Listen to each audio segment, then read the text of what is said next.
శుక్లాంబరధరం విష్ణుం శశివర్ణం చతుర్భుజం ప్రసన్నవదనం ధ్యాయేత్ సర్వవిఘ్నోపశాంతయే. చౌర్యాది దోషదండనములు. శ్రీ మత్స్యనారాయణుడు మనువుతో ఇట్లా చెప్పెను. ఇతరులు తన వద్ద దాచుటకిచ్చిన ధనాన్ని అనుభవించిన వానికి ఆ నిక్షేప మూల్య సమాన మూల్యమే దండము. వస్త్రాధిక విషయం అందును ఇంతే. ఇట్లు చేయుట చేత ధర్మానికి హాని కలగకుండాను. ఇతరులు తన కడ దాచుటకిచ్చిన ధనాన్ని తిరిగి ఇయ్యని వారిని దాచకయే దాచితిరని ధనమడుగు వారిని దొంగల వలె దండించాలి. నిక్షేప మూల్యానికి రెట్టింపు ధనమైనా ఇప్పించవలను. మోసములతో పరద్రవ్యం అపహరించిన వాని సహాయులను కూడా చిత్రహింసలతో చాలా హింసించవలను. ఇతరులక్కడ అడిగి తీసుకున్న దాన్ని సొంతదారునికి తిరిగి యథాక్రమంగా ఇయ్యని వారిని దండించి బలవంతంగా ఇప్పించాలి. రెట్టింపు వెలనైనా ఇప్పించవలను. తన కడ ఉన్న ఇతరుల వస్తువును తెలియక అమ్మినచో తప్పు కాదు, తెలిసి అమ్మినచో చోరునికి వలె శారీరక శిక్ష ఇయ్యవలను. విద్యను శిల్పాన్ని ఇత్తునని వెల తీసుకొని అవి ఇయ్యని వారి నుండి ధర్మజుడకు రాజమూల్యం ఇప్పించాలి. తన ఇంట బ్రాహ్మణ సంతర్పణ చేయిచు పొరుగువారిని భోజనానికి పిలువని వారిని మాష ప్రమాణపు అనగా 5 గింజల ఎత్తు బంగారు నాణము బంగారంతో దండించాలి. దీనితో ఆ పిలువని వానికి ఆ దోషం అంటకుండును.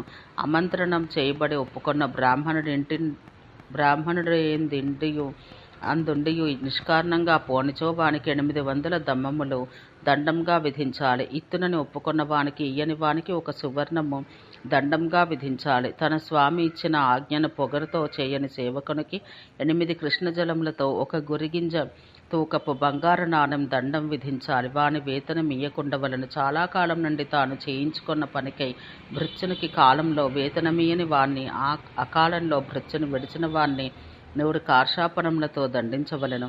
గ్రామ విషయాన, దేశ విషయాన, సస్య పంటల విషయాన ఒడంబడిక చేసుకొని లోభవశుడై మాట తప్పిన వాణ్ణి రాజు దేశం నుండి వెడలగొట్టవలను. ఎవరైనాను ఒక వస్తువును అమ్మి కాని కొని కాని తర్వాత పశ్చాత్తాపడి అది మానుకొనదలిస్తే 10 నాళ్లలోగా దాన్ని ఇచ్చి ధనం పుచ్చుకుంటయో దాన్ని తీసుకొని ధనం తిరిగి ఇచ్చుటయో చేయవలను. 10 దినాలు గడిచిన మీదట ఇయ్యరాదు, పుచ్చుకోరాదు. కానీ ఆ 10 దినాల లోపల కూడా ఇయ్యని వారిని, పుచ్చుకొనని వారిని రాజు 600 పణములతో దండించవలను. తన కన్యయందున్న దోషాలను బయలుపరచక దాచియుంచి కన్యాదానం చేసిన వారిని 96 పణములతో దండించాలి. తన కన్యయందు ఏదైనా దోషముండగా అది బయలుపరచకుండాటకై ఆమె తన కన్య కాదన్న వారిని 100 పణాలతో దండించాలి. ఒక కన్యను చూపి మరి ఒక కన్యను వరుణకిచ్చిన వారిని రాజు ప్రథమ శ్రేణికి చెందిన మూల్యంతో దండించాలి, అనగా 1000 కార్షాపణములు. తన యందున్న దోషాన్ని కప్పియుంచి కన్యను ఇప్పించుకున్న వానికి ఆ కన్యను ఇయ్యనట్లే. పైగా ఆ వరునికి రాజు 200 కార్షాపణముల దండంగా విధించాలి.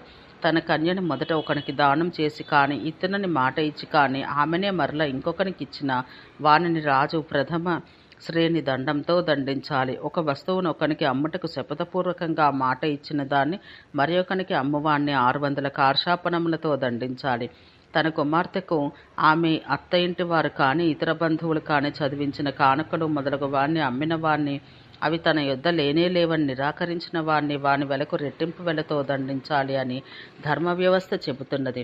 వస్తువును కొన్నవాడు దాని వెలలో కొంత మాత్రం ఇచ్చి మిగిలిన దాన్ని ఇయ్యక మాన్నచో వాణ్ణి 100 కార్షాపణముల నుండి 500 కార్షాపణముల వరకు మధ్యమ దండంతో దండించుటయేగాక ఆ తీసుకున్న వస్తువును తిరిగి సొంతదారుకు ఇప్పించాలి.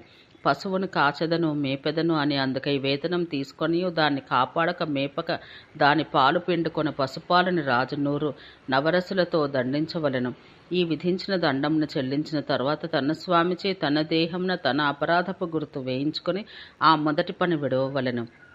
తర్వాత తన కాలికి ఇనుప గొలుసు కట్టుకొని ఆ స్వామి చెప్పిన పని చేయవలను. గ్రామానికి చుట్టూను 100 ధనువుల దూరం నందును, నగరంకైనచో 200-300 ధనువుల దూరమందును రాజు ఒంటె తన మెడ ఎత్తి చూసినను అవతలది కనబడినంత ఎత్తున కంచె వేయించాలి. ఈ కంచెలో నుండి పందులు, కుక్కలు మొదలగునవి దూరిపోకుండానట్లు కంచె సందులను మూయించవలను. ఈ కంచెకు లోగా ఉండు పైరు పంటలకు పశువులేమి హాని కలిగించినను రాజు పశుపాలకుడికి దండం విధించాల్సిన పని లేదు. ఈయన 10 దినములు గడవని ఆవుగాని ఆబోతు గాని దేవతకు అర్పించిన పశువు గాని పొలంలో దూరకుండా చిత్రములు మూయవలనే కాని అవి పొలంలోనికి ఒకవేళ పోయినచో వాణ్ణి కొట్టకూడదు. ఈ విధం కాక మరొక విధంగా పశువులు, పంట పైర్లు మొదలగు వానికి హాని కలిగిస్తే ఆ నష్టమైన ధాన్యాధికం క్షత్రియునిదైనచో పశుపాలకుని నియమించుకున్న పశుస్వామికి వినష్టమైన దానిలో 10వ వంతు దండంగా విధించవచ్చు. పశువు పైరు పంటలు తిని అచ్చటనే పండుకొని ఉన్నచో పైదానికి రెట్టింపు దండం విధించాలి. క్షత్రియుని ఆస్తిని వైశ్యుని పశువు ఇట్లా నష్టపరిస్తే పైదానికి 10ంతలు దండంగా విధించాలి. గృహము, చెరువు, తోట, పొలము మొదలైనవి హరించిన వానికి 500 కార్షాపనం దండం విధించాలి. ఇవి తెలియక చేసినచో 200 కార్షాపనం చాలును. పొలపు గట్టులు నిర్ణయించి ఏర్పరచడంలో తప్పు హద్దులను నిర్ణయించినను ఏర్పరచినను అట్లు చేయుటకు అనుకూలించి సైగలు చేసినను గుర్తులుంచినను అట్టి వాని నాలుక కోయవలను. జ్ఞానపూర్వకంగా తెలిసి ఇతరుల పొలపు గట్టలను వ్యత్యస్తంగా చేసిన వానికి చేయించిన వానికి ఆ సంకేతాలను అందుకున్న వానికి ఉత్తమ శ్రేణికి చెందిన అనగా 1000 కార్షాపనముల దండం విధించవలను. ఓం శాంతి శాంతి శాంతి.